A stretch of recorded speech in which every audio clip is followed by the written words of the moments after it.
Hello, Vlogalogue. How are you? I'm having a pretty good week so far. I'm actually happy to be in front of a camera for a change. But I suppose the first thing is first. Bye, Victoria. I will miss you and your much needed gender not meanness that added a little something that wasn't cynical or old or male to the collab. However, like, you know, that means that we have a free Tuesday now if you happen to be following Vlogalogue along, which I know a few of you are, so don't be shy. Let us know. We've all got Twitters. And also, I suppose, while I'm actually talking to people in the collab, before I go off on one about the subject in a second, Kevin, it is so nice to have you back making YouTube videos on your main channel. I think everybody thinks that. Oh, hello, Focus. I mean, this idea of, you know, the future and virtual worlds and existence and blah blah blah is kind of interesting to me. For those of you who don't know, my original degree that I started doing and then quit and changed to something else was in sociology, which is like, you know, social structures and the how and why social things happen. It's basically the principles of social science applied to the social world. Good explanation of sociology, Niall. Thank you, other Niall. It's not like you did it for a year. That's cool.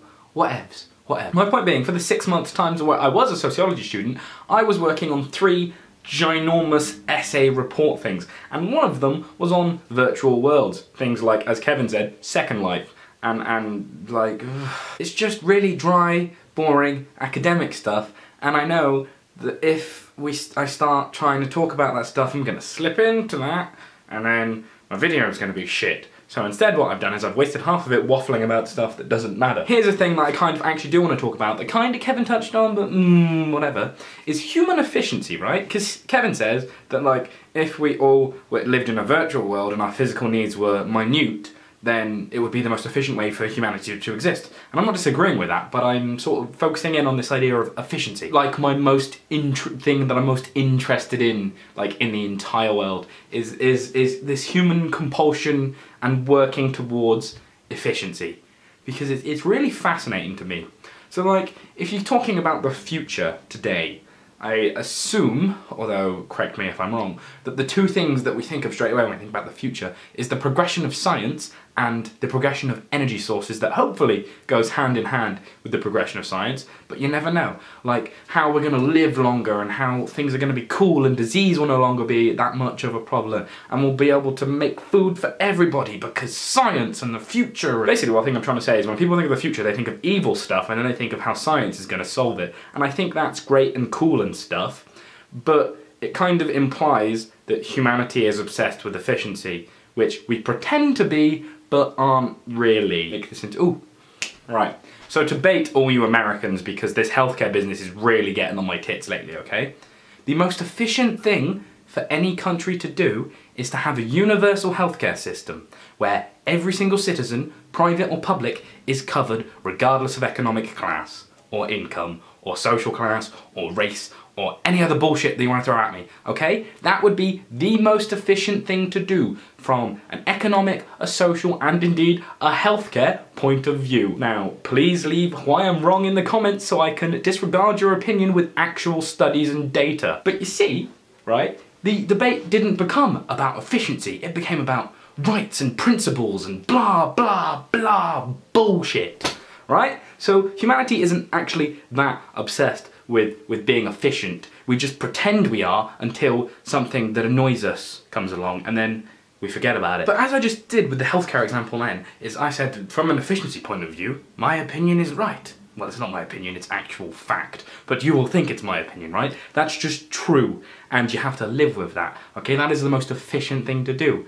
But that's not what people want to do. We're far more motivated by... Okay, I've been shooting 3 videos in this kind of... And there's a moth that I keep fucking hitting, but it's not going away.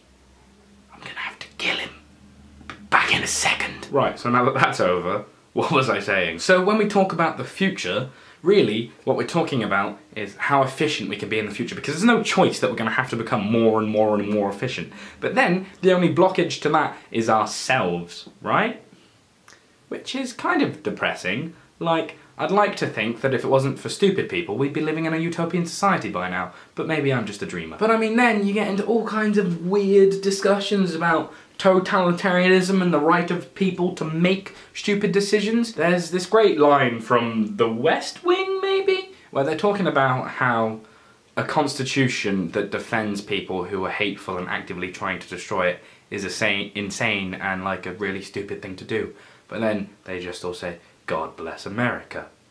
And then everyone goes, America! And then everyone forgets about the actual issue going on, that the Constitution is protecting terrorists. But that's not my point, you see. My point is, you would much rather live in a society that isn't efficient, but that gives you some idea of being a person, of feeling and doing things, and you mattering and all that good, crazy stuff. So, really, when we talk about the future, it worries me that when we have to be more efficient, because there's going to be more of us needing more things.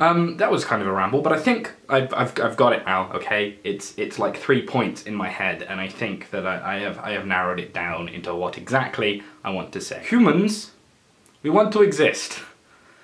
And to do that, we're going to have to become more and more efficient. But we keep pretending efficiency is what's important to us rather than actually acting like efficiency is what's important to us. And how we exist with what we have, or indeed what we won't have in the future, is kind of fundamental to understanding, you know, how exactly we will exist in the future. But then we have to ask ourselves, are we going to abandon things that are important to us, that make us human, so that as a race we can live longer? So are we going to abandon the arts and the music and the stuff so we can all become engineers and soldiers in the future space war to stop us from being exterminated by the aliens? Are we going to end up giving up our humanity in search for a future that is more efficient? Like, when I think of the future, I don't think of some kind of fundamental, will it be my umbrella has Wi-Fi, or will it be that I will live in cryosleep and actually live in a virtual world? I think what's important to me is that where will we draw the line between being ultimately efficient and retaining some sense of our humanity that's actually tangible and real? And I think I want to take that conversation to the comments. So I will see you in the comments, and if I don't see you in the comments, I will see you next week.